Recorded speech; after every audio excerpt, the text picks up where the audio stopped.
සැපට නිදා ගන්නවද නැත්නම් හීන පස්සේ දුවනවද? කෝටිපතියන් අනිවාර්යයෙන්ම කරන සාර්ථකත්වයේ උදෑසන චාරිත්‍රයක් තමයි මේක. ඔයා කවදාද හිතලා තියෙනවද ලෝකේ ඉන්න අතිශය සාර්ථක මිනිස්සු? ඉලෝන් මස්ක්, රොබින් ශර්මා, නැත්නම් ඇපල් සමාගමේ ටිම් කුක් වගේ අය අපිට වඩා වැඩිපුර වෙලාවක් වැඩ කරනවා වගේ පේන්නේ ඇයි කියලා. ඇත්තම කතාව වුන්ටත් තියෙන අපිට තියෙන පැය 24ම තමයි. හැබැයි වුන් මේ පැය 24 පටන් ගන්න විදිය වෙනස්.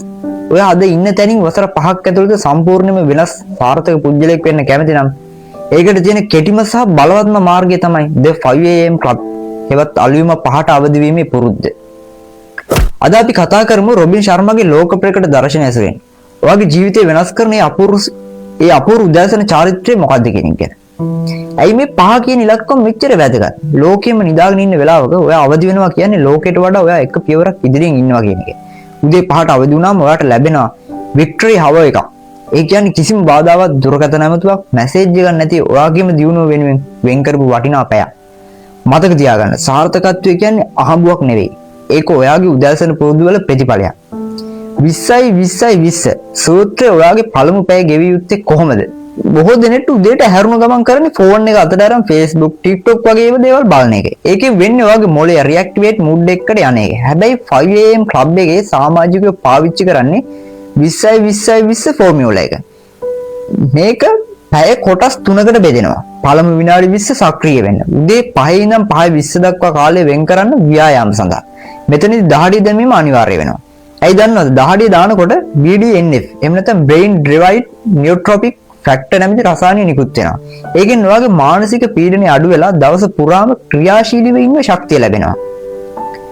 දෙවෙනි විනාඩි 20 මෙනෙහි කරන්න. 5:20 ඉඳන් 5:40 දක්වා නිහඬ වෙන්න, භාවනා කරන්න. ඔයාගේ දවසේ සැලසුම ලියන්න. ජර්නලින් එහෙම නැත්නම් ඔයාගේ ජීවිතේ ස්තුතිවන්ත වෙන දේවල් ගැන හිතන්න.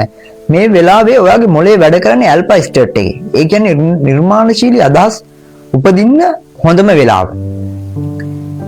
තුන්වෙනි විනාඩි 20 ඉගෙන ගන්න. 5:40 ඉඳන් 6 දක්වා කාලේ ඔයාගේ දැනුම වෙනුවෙන් පොතක් කියවන්න. අලුත් පාඨමාලාවක් හදාරන්න.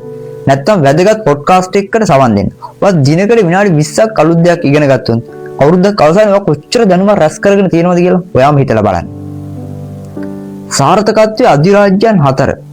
රොබින් ශර්මා පවසන විදිහට අපි දිනු කරගන්න ඕනේ අපේ බැංකු ගිණුම විතරක් නෙවෙයි. අපේ ඇතුළාන්තයේ අධිරාජ්‍යයන් 4ක් තියෙනවා. අංක 1 මයින්ඩ්සෙට් මානසිකත්වය ධනාත්මකව හිතන්න පුරුදු වෙන්න ඕනේ.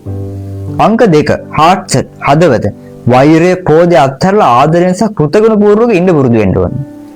අංක 3 හෙල්ත් සෙට් ශරීරය නිරෝගීව තබා ගන්න ඕනේ.